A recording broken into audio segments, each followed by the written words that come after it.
escreveu Vitali. Olá, sou de Ekaterimburgo, me interesso por história e agradeço pelo seu trabalho. Estive em São Petersburgo e vi uma placa que surpreendeu até minha esposa. Ela não costuma acreditar nos alternativos, mas até ficou pensativa. Sim, acredito que seja uma forte evidência, direta ou indiretamente, da data do dilúvio.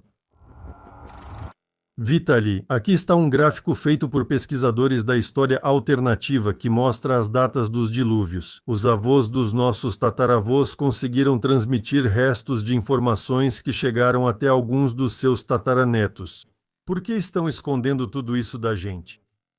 Então, há quase 700 anos aproximadamente, no ano de 1342, ocorreu uma invasão na Terra de alienígenas verdes, entre os quais havia um exército de homens macaco, homens polvo, homens cobra e outros. Essa é a chamada Batalha de Kurukshetra, também conhecida como Guerra de Troia e a Batalha dos Atlantes. Nós analisamos essa guerra em um vídeo no canal. A Batalha de Kurukshetra aconteceu no território da Rússia. Depois disso, por mais 166 anos, existiu um Estado Mundial Unificado dos Terráqueos que resistiu à expansão alienígena.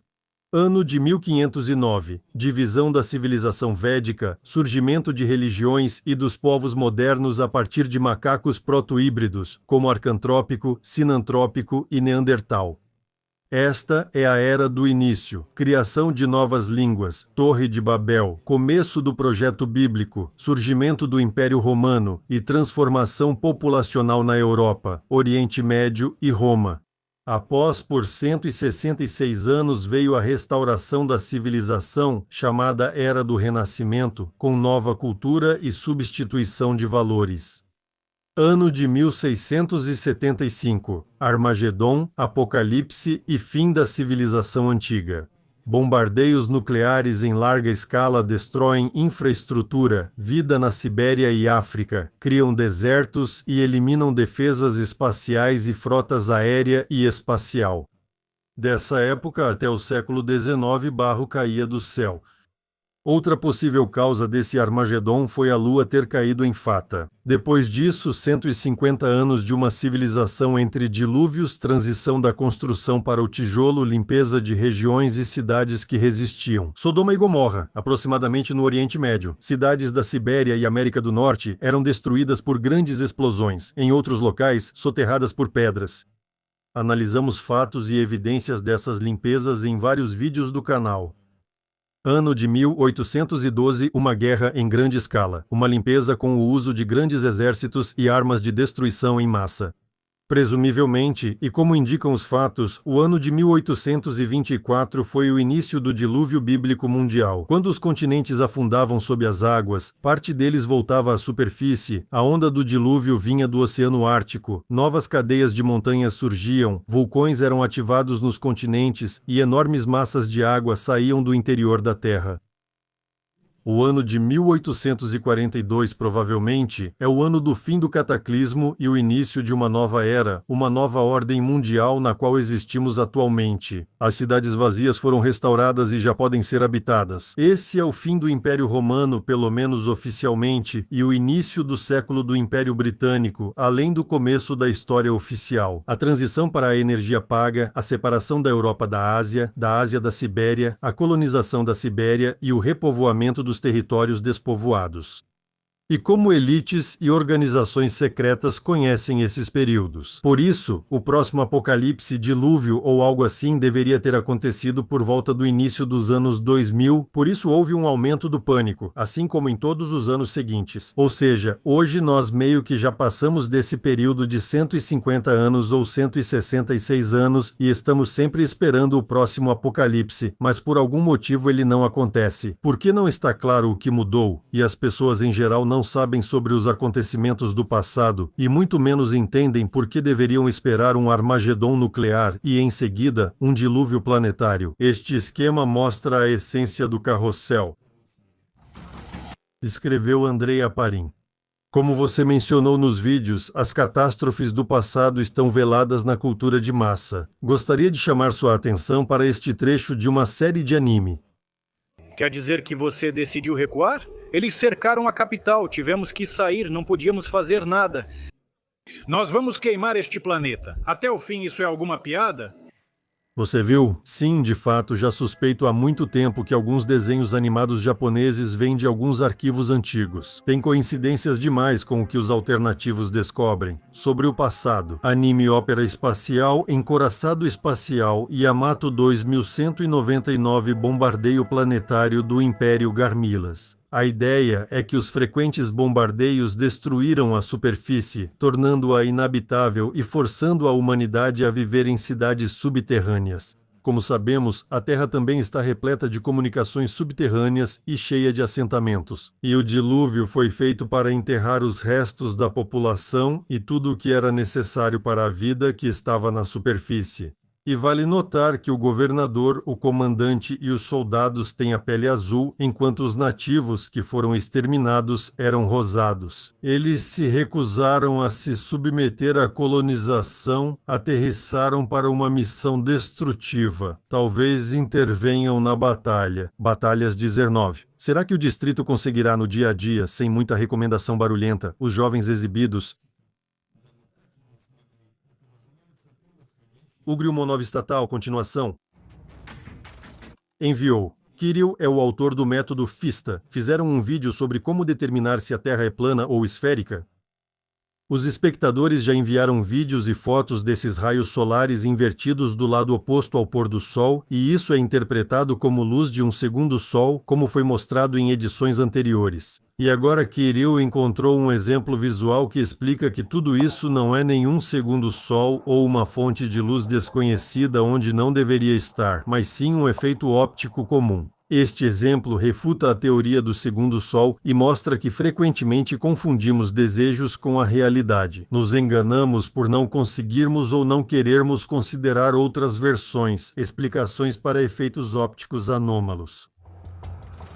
Hans enviou do legado das civilizações antigas. A revista técnica Molodege de 1936 descreve uma tecnologia revolucionária de central termoelétrica. Resumindo, os problemas da eletricidade cara eram porque, para produzi-la, era necessário aquecer o vapor d'água a pelo menos 365 graus e depois criar uma pressão de 200 atmosferas. Ao mesmo tempo, a eficiência aumentava tanto que essa instalação de geração de vapor se tornava inacreditável. Esse tipo de geração de energia não era viável porque o metal, nessas condições, rapidamente acumulava incrustações, enferrujava ou se deteriorava, e a substituição frequente das peças tornava a instalação inviável economicamente.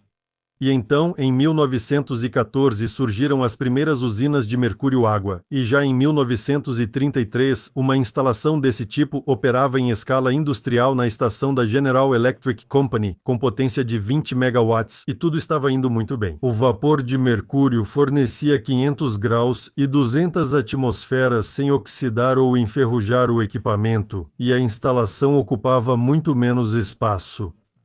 O mundo estava à beira de uma energia elétrica barata e, como se viu, infelizmente veio a Segunda Guerra Mundial, após a qual a energia elétrica barata, apesar do alto custo inicial de construção, não entrou nos planos de reconstrução do pós-guerra.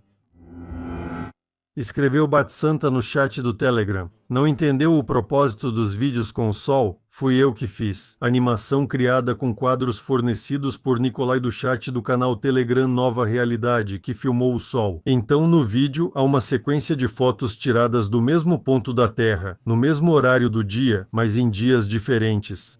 Conheci Nicolai, que fotografava o Sol com uma câmera, em um grupo de terraplanistas. Tentando provar a Terra plana, eles tiveram resultados opostos.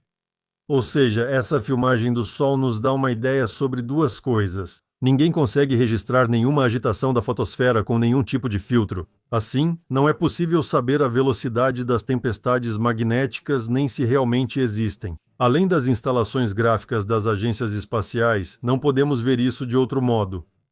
O segundo movimento circular diário das manchas nos mostra que a Terra realmente gira em torno de seu eixo durante o dia, e então, no dia seguinte, as manchas nesse mesmo horário retornam ao lugar com um pequeno deslocamento, e se assistirmos à animação dos quadros por dias, capturados uma vez por dia no mesmo horário. Então vemos como as manchas se movem em uma direção, o que só pode ser interpretado como a rotação do próprio Sol e a velocidade de sua rotação em torno de seu eixo. E ela é bem mais lenta que a rotação da Terra, indicando que o objeto é muito maior que nosso planeta. E como o Sol se move pelo céu, vemos que as manchas pertencem a ele. Elas passam como nuvens, mas ao longo de uma semana, talvez meses, desaparecem gradualmente e outras aparecem. Por mais triste que isso seja para os defensores da Terra plana, essa filmagem mostra claramente que o Sol gira em torno de seu próprio eixo, como uma esfera, mas muito mais devagar, e que a Terra também gira em relação ao Sol durante o dia, ou seja, exatamente de acordo com o modelo heliocêntrico do Sistema Solar. Agora, os defensores da Terra plana precisam explicar como, no modelo da Terra plana, as manchas solares podem girar em círculo durante o dia e voltar ao mesmo ponto no dia seguinte, mas com um pequeno deslocamento e, gradualmente, dia após dia, se mover da esquerda para a direita. Por que isso precisa ser explicado? Porque é um fato que qualquer pessoa, munida de uma câmera com filtro escuro, pode observar dia após dia, todo mês e o ano inteiro. Da mesma forma que os vestígios do dilúvio estão sempre disponíveis para pesquisa. Nikolai, participante do chat Nova Realidade no canal do Telegram, está sempre filmando o Sol, assim como a Lua, e assim nos fornece informações muito valiosas. Na noite de 7 para 8 de setembro, houve um eclipse lunar, que também foi registrado por ele. Também observei tudo isso acontecer. Por volta das 5 da tarde, o eclipse começou da esquerda para a direita. Então, aqui eu queria chamar a atenção para essa posição da Lua. Essas manchas aqui eu as chamo de mulheres com a canga, cabeça, pernas. Grosseiramente falando, a posição é mais ou menos assim, 30 graus. A sombra da Terra moveu-se da esquerda para a direita, mostrando como pulamos pelo relógio. Depois ela literalmente parou por algumas horas. Eu também observei esse crescente, isso já era às 7 da noite, tinham se passado. 2 horas depois a Lua começou a se abrir rapidamente, ou seja, a sombra da Terra passou para cá, para a direita, isso já era às 8 da noite. Já observamos que essa posição, a posição da Lua, se antes era de 30 graus, agora já ficou em torno de 40, 45 graus. Em relação a essa linha, ou seja, em apenas 1 hora a Lua girou cerca de 10 graus. Agora vamos pular para as 2 horas da manhã. E o que vemos aqui? A Lua já está virada assim. Se antes ela estava inclinada cerca de 30 graus, agora vemos que ela está assim, quase totalmente diferente da posição inicial da Lua. Às 17 a 90 graus mais ou menos, chega a uns 110 graus.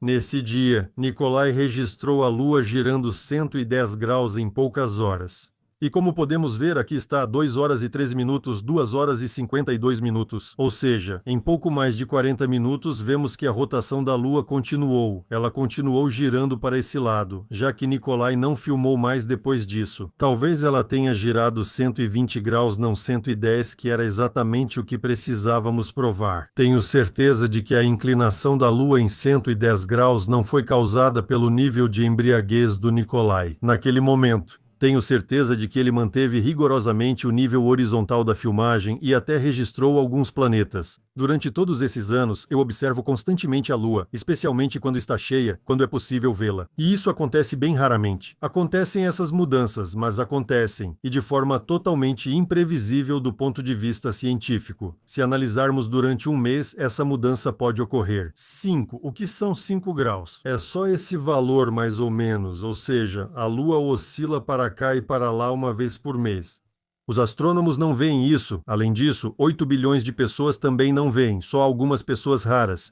Poucas pessoas me escreveram no chat algumas vezes só isso. Se a Lua é um objeto material, se ela gira 110 graus em algumas horas, a força centrífuga pode destruir a Lua. Ela ficou parada e de repente girou. Horas depois voltou à posição anterior. Se for um objeto pequeno ou imaterial, não há problema algum, ou talvez seja uma estação espacial feita não de solo, mas de uma estrutura metálica. Bem, havia uma teoria de que ela poderia resistir até mesmo ao impacto de ogivas nucleares de potência incrivelmente alta, esses clarões que vemos, o que poderia ter causado esses flashes, claramente um bombardeio com algum tipo de arma muito poderosa, mesmo que a Lua não seja tão grande assim. De qualquer forma, um impacto desses é simplesmente inacreditável. E se esse impacto realmente ocorreu, mesmo com um meteoro tão potente, a estrutura não cedeu, nada quebrou, nada se partiu, a Lua não foi destruída, e uma explosão desse porte seria comparável ao tamanho da Lua para destruí-la. Eu queria chamar a atenção para esse enigma, que de jeito nenhum é resolvido e nem sequer é notado. E obrigado ao Nicolai pelo seu monitoramento da esfera celeste, escreveu Eric. Metapod com passageiros filmado em El Escorial, Madrid, Espanha, em 2015. Sim, esses metapods levitando devagar são filmados com frequência. Parece ser uma espécie de cápsula hermética para um passageiro movida por propulsão antigravitacional. Talvez seja um tipo de excursão ou trabalho de campo para observar os barregenos ou fazer reconhecimento da área. Que conclusão podemos tirar disso? Apenas uma. Seria incrível ter algo assim para uso pessoal. Aqui está mais um vídeo sobre baterias eternas com mercúrio vermelho que ainda funcionam. O vídeo é de 2020. Elas eram produzidas e utilizadas tanto na Alemanha de Hitler quanto na União Soviética. Esta foi feita na União das Repúblicas Socialistas Soviéticas, em Sverdlovsk está escrito mercúrio vermelho, modelo, outros detalhes e ano 1988 com erro na inscrição Sverdlovsk União das Repúblicas Socialistas Soviéticas. E o estado da bateria como nova faz pensar na China moderna e é apresentada como produção da União das Repúblicas Socialistas Soviéticas de 40 anos atrás. A bateria aquece a lâmina fornecendo 3,5 volts e 50 a 100 amperes totalizando 300 watts. Isso basta para alimentar uma rádio valvulada, fornecer luz, aquecer comida, etc. Existem muitos vídeos assim, mas nesses experimentos ninguém tentou fechar os contatos com um fio mais grosso, talvez a potência fornecida seja muito maior. Aqui foi descoberto outro efeito interessante. O mercúrio vermelho não só não se reflete no espelho, mas também possui propriedades que fazem os relógios pararem. Esse é um efeito não magnético, são usados materiais não magnéticos lá. Podemos supor coisas incríveis, mudanças locais no fluxo do tempo ou algum efeito desconhecido sobre substâncias que a ciência oficial ainda não conhece. O dispositivo alemão de uma bateria semelhante é parecido com o soviético e foi produzido em meados dos anos 20, o que indica que essa tecnologia foi para a União Soviética após o saque das conquistas científicas alemãs. E aqui está um dispositivo semelhante, produzido na Índia, ou seja, o mercúrio vermelho, que era usado amplamente nos mais diversos aparelhos e possivelmente ainda é utilizado até hoje. Ela tem propriedades incríveis. Eu suponho que essa substância seja intermediária entre o mundo sutil, ou seja, etéreo, e o mundo material.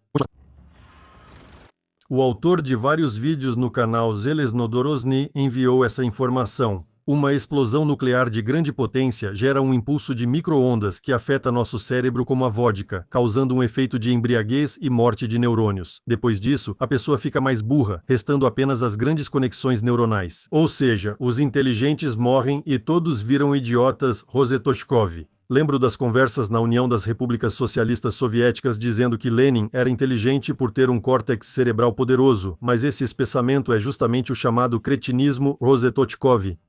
Na democracia, justamente tentam escolher para o poder esses representantes com córtex cerebral desenvolvido.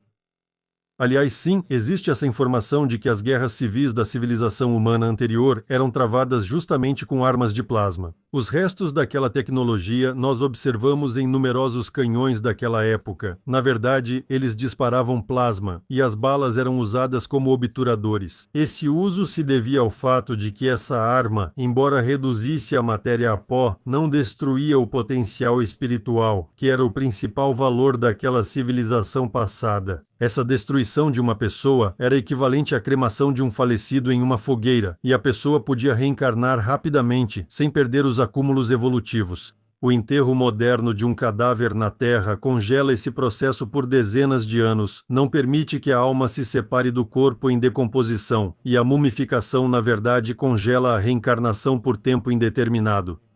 Por isso, a civilização dos invasores usou justamente armas nucleares contra a civilização terrestre, pois era muito difícil para eles lutar contra os deuses de Yahvé que viviam na Terra. A explosão nuclear rasga o universo e destrói o corpo e todo o potencial espiritual acumulado pela alma durante sua evolução. Aqui, a alma do Deus não renascerá com seus poderes, mas encarnará em um humano sem essas conquistas evolutivas. Daqui tiramos a conclusão de que as micro-ondas que preencheram o espaço ao nosso redor são a telefonia celular. Outros tipos de radiação reduzem o potencial evolutivo de cada pessoa ao longo da vida. Então, enviem seus artefatos com materiais comprobatórios para o e-mail indicado abaixo do vídeo.